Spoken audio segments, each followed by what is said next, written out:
خدا یسوع مسیح کے پاک اور جلالی نام میں آپ سب کی سلامتی ہو۔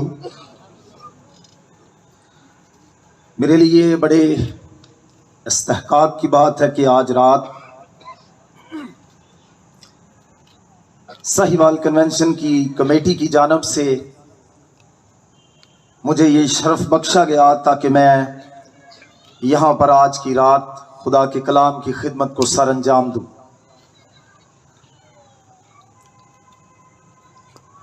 یہ مذبح جو ہے جہاں سے سال ہر سال سے خدا کے کلام کی منادی ہوتی رہی ہے، یہاں پر ملک پاکستان سے اور ملک پاکستان کے باہر سے بھی جید خدا کے خدام اور علماء آ کر کلام سناتے رہے ہیں۔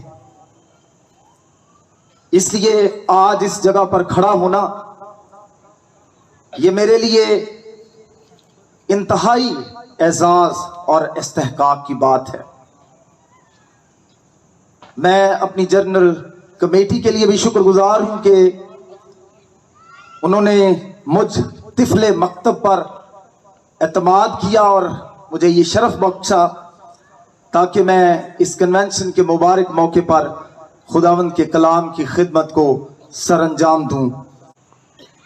ابھی ہمارے لیے موقع ہے کہ ہم اپنی توجہ خداوند کے کلام کی طرف لگائیں۔ ARP یہ مخفف ہے 3 الفاظ کا: ایسوسیٹ، ریفارمڈ اور پریسبیٹیرین۔ ایسوسیٹ کو وقتی طور پر چھوڑ دیں، پریسبیٹیرین کو بھی چھوڑ دیں۔ اس کے وسط میں درمیان میں جو لفظ ہے وہ ہے ریفارمڈ۔ اردو میں اس کا جو ترجمہ کیا جا سکتا ہے وہ ہے اصلاحی ایمان یا اصلاحی ایمان کی حامل کلیسیا۔ سو مختصراً ہم کہہ سکتے ہیں کہ ایسوسیٹ ریفارمڈ پریسبیٹیرین چرچ جو ہے وہ اصلاحی ایمان اور عقیدے پر یقین رکھنے والی کلیسیا ہے۔ یوں تو آج کی رات ہمارے لیے اتنا وقت نہیں ہوگا کہ ہم اصلاحی ایمان کے تمام جملہ نکات پر باری باری غور کریں، لیکن 5 ایسے خاص نکات ہیں جو میں تعارفی طور پر آج کی رات اصلاحی ایمان کے حوالے سے آپ کے گوش گزار کرنا چاہتا ہوں۔ اصلاحی ایمان کی جو حامل کلیسیاں ہیں اس میں پریسبیٹیرین چرچز بھی شامل ہے اور اس میں بیپٹسٹ ریفارم چرچز بھی شامل ہیں۔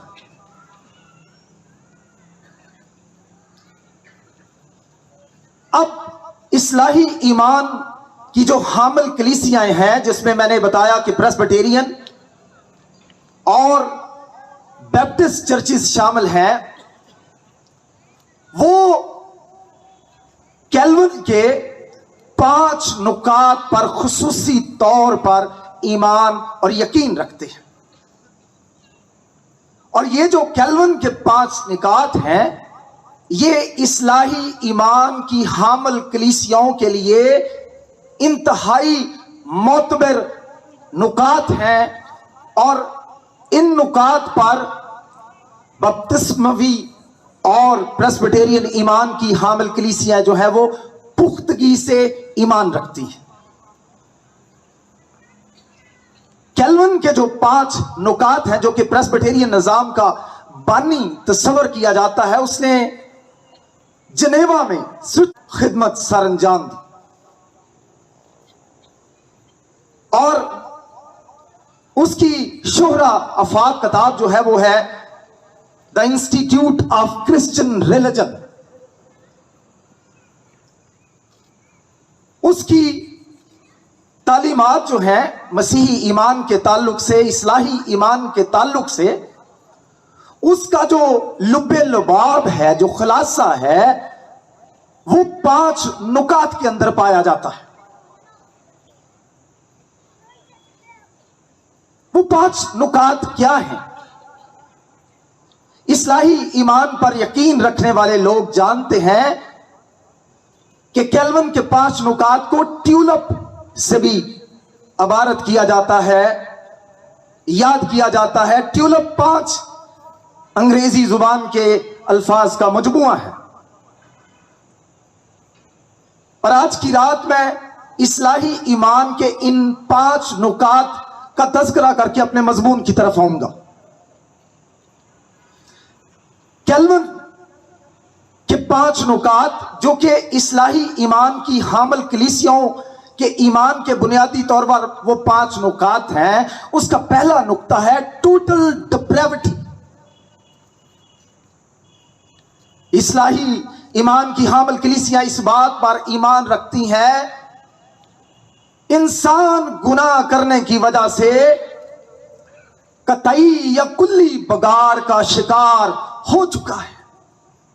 کیلونزم، اصلاحی ایمان کی حامل کلیسیاں اس بات پر پختگی سے یقین رکھتی ہیں کہ جب سے آدم گناہ میں گرا ہے، اس وقت سے آج تک انسان قطعی بگاڑ یا کلی بگاڑ کا شکار ہو چکا ہے، اور انگریزی میں سے ٹوٹل ڈپریوٹی کہہ سکتے ہیں، کہتے ہیں، کلی محرومی بھی اسے کہہ سکتے ہیں۔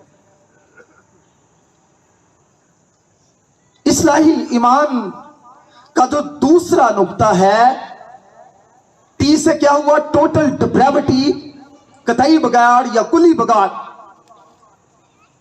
ٹیولپ کا دوسرا نقطہ جو ہے وہ یو سے ہوتا ہے۔ اصلاحی ایمان کی کلیسیا اس بات پر ایمان رکھتی ہے کہ جہاں کلی بگاڑ ہے، قطعی بگاڑ ہے، اس کے ساتھ ساتھ خدا نے چونکہ انسان کلی بگاڑ کا شکار ہو چکا ہے، خدا نے انکنڈیشنل الیکشن کیا ہے، غیر مشروط طور پر لوگوں کو چنا ہوا ہے۔ ٹیٹ سے ٹوٹل ڈپریوٹی، کلی بگاڑ، یو سے انکنڈیشنل الیکشن، غیر مشروط چناؤ یا برگزیدگی۔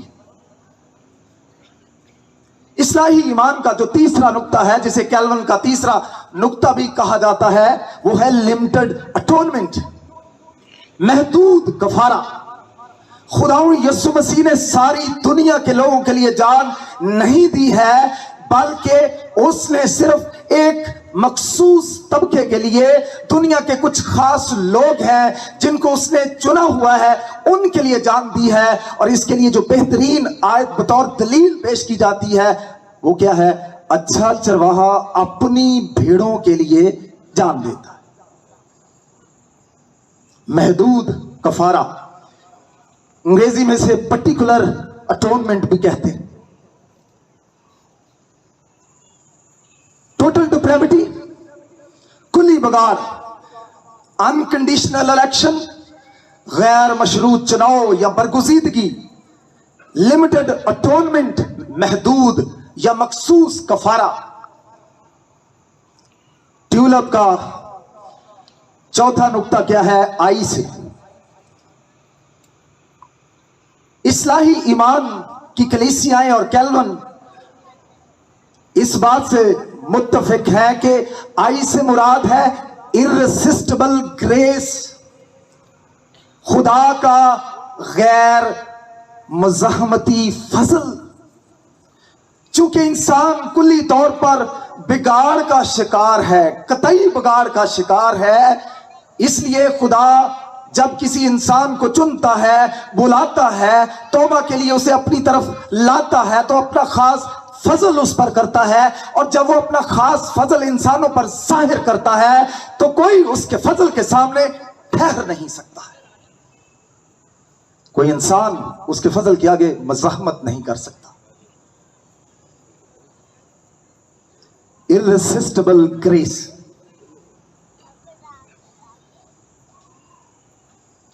Total depravity, unconditional election, limited atonement,